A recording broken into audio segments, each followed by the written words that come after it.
Hello guys, আমাদের শীতকালের কি একটা আনন্দিত বাপা পিঠা রাইস কুকারে বানানো হচ্ছে। আপনারা দেখতেছেন, হয়তো এই ভিডিওটির ব্লগটি আমরা পুরোপুরি সম্পূর্ণভাবে দেখাই নাই। ও বাপি দিচ্ছি, বাপা পিঠা হবে, তাই আমরা ওই লেয়ারটা দেখাবো কিভাবে আমরা রেসিপি দিব।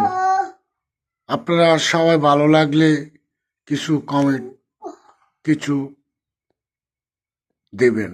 আশা করি বাবা পিঠার নতুন আয়োজন, কিভাবে আমরা বাবা পিঠাটা এত বড় বিশাল করে তুলেছি।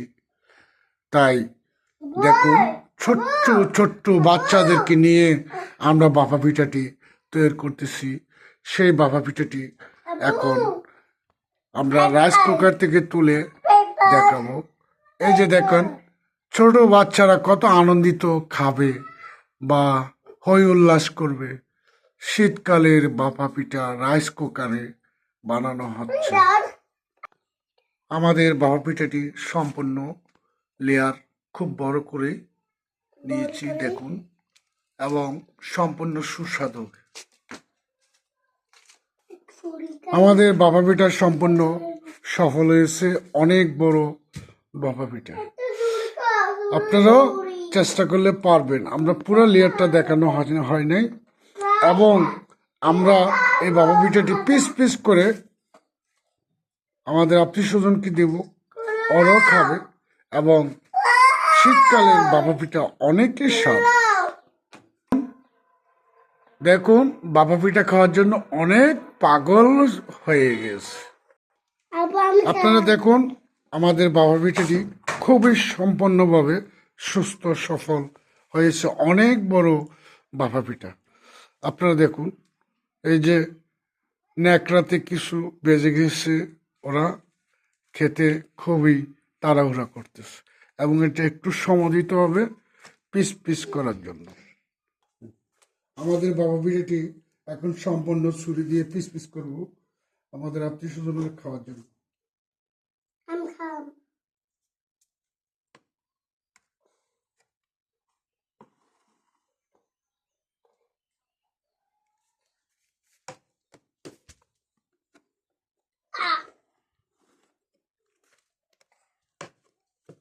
এই সুস্বাদ বাবা পিঠা নতুন একটি ডিজাইন।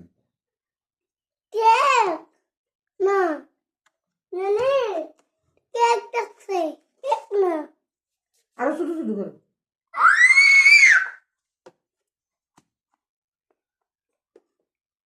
আপনারা দেখতেই পারতেছেন, শীতের মাধ্যমে বাবা পিঠাটি খুবই দারুণ মজা হবে।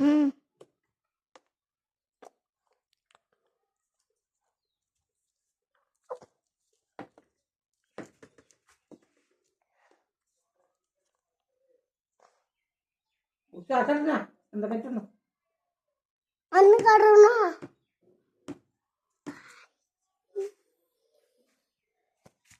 আপনারা সবাই এভাবে কেটে নিতে পারেন, মেহমানকে দিতে পারেন, এবং আপনারা সবাইকে মজা করে খাওয়াতে পারেন।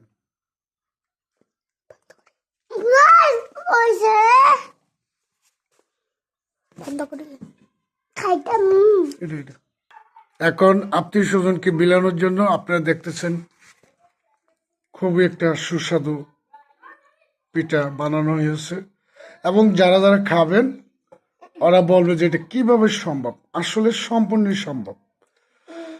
এই বাবা পিঠাটি বানাতে 20 থেকে 25 মিনিট সময় লেগেছে রাইস কুকারে, এবং সবার জন্য আনন্দিত একটি বাবা পিঠা শর্টকাট করে ফেললাম। আসসালামু আলাইকুম গাইস, আপনারা দেখুন কিভাবে এটাকে নতুন পদ্ধতিতে করা হয়েছে, নতুন ডিজাইন করে আমরা বাবা পিঠাটি তৈরি করলাম, এবং কেকের মতো পিস পিস করানো। দেখুন গাইস, আপনারা সবাই দেখুন, কেক যেরকম সেরকমই করেছি।